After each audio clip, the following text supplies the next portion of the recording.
Post ಬಿಜೆಪಿಗೆ ವಾಪಸ್ ಆಗ್ತಾರಾ ಬಸನಗೌಡ ಪಾಟೀಲ್ ಯತ್ನಾಳ್ ಉಚ್ಚಾಟನೆ ಆಗಿರುವಂತಹ ಬಿಜೆಪಿ ಶಾಸಕ ವಾಪಸ್ ಆಗ್ತಾರಾ ಹಾಗಾದ್ರೆ ಪಕ್ಷಕ್ಕೆ? ರಾಜ್ಯಾಧ್ಯಕ್ಷ ವಿಜೇಂದ್ರ ಹುದ್ದೆ ಬದಲಾವಣೆ ಆಗುತ್ತಾ? ಯಾವ ರೀತಿಯಾಗಿ ಈ ಒಂದು ಪೋಸ್ಟ್ ಅನ್ನು ಅರ್ಥ ಮಾಡಿಕೊಳ್ಬೇಕು ಅನ್ನೋದೀಗ ಕುತೂಹಲ ಪ್ರಶ್ನೆಗಳನ್ನ ಹುಟ್ಟು ಹಾಕ್ತಾ ಇದೆ. ವಿ ಸೋಮಣ್ಣ ರಾಜ್ಯಾಧ್ಯಕ್ಷರಾಗ್ತಾರಾ ಅನ್ನೋ ಚರ್ಚೆ ಶುರುವಾಗಿದೆ ಈ ಬೆನ್ನಲ್ಲೇ. ಸೊ ಹಾಗಾಗಿ ಬಹಳಷ್ಟು ಕುತೂಹಲವನ್ನ ಕೆರಳಿಸಿದೆ ರೆಬಲ್ ಶಾಸಕ ಯತ್ನಾಳ್ ಅವರು ಹಾಕಿರುವಂತಹ ಈ ಒಂದು ಪೋಸ್ಟ್.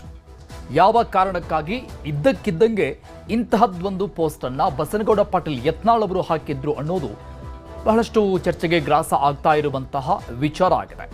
ಒಂದು ಕಡೆ ರೆಬಲ್ ಟೀಮ್ ಏನಿದೆ, ಬಸನಗೌಡ ಪಾಟೀಲ್ ಯತ್ನಾಳ್ ಅವರು ಸೇರಿದಂಗೆ ಉಳಿದಂತಹ ಟೀಮ್ ಏನಿದೆ, ಅವರೆಲ್ಲರೂ ನಿರಂತರವಾಗಿ ಸಭೆಗಳನ್ನ ಮತ್ತೆ ನಡೆಸ್ತಾ ಇರುವಂಥದ್ದು. ಇದರ ಬೆನ್ನಲ್ಲೇ ರಾಜ್ಯ ಕೇಸರಿ ಪಾಳೆಯದಲ್ಲಿ ನಡೀತಾ ಇರುವಂತಹ